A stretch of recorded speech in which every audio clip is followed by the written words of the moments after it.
Meaning of index card. Index card. Index card.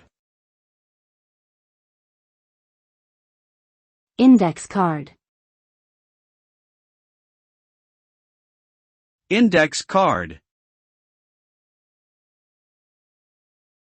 An index card is a small piece of paper or cardstock used for recording and organizing information. They are typically rectangular in shape and can vary in size from 3 by 5 inches to larger sizes. Index cards have been used for various purposes such as taking notes, making flashcards, organizing recipes and contact information, and as an aid for presentations. They are popular due to their low cost, portability, and ease of use. In summary, an index card is a versatile tool that allows for efficient and organized management of information.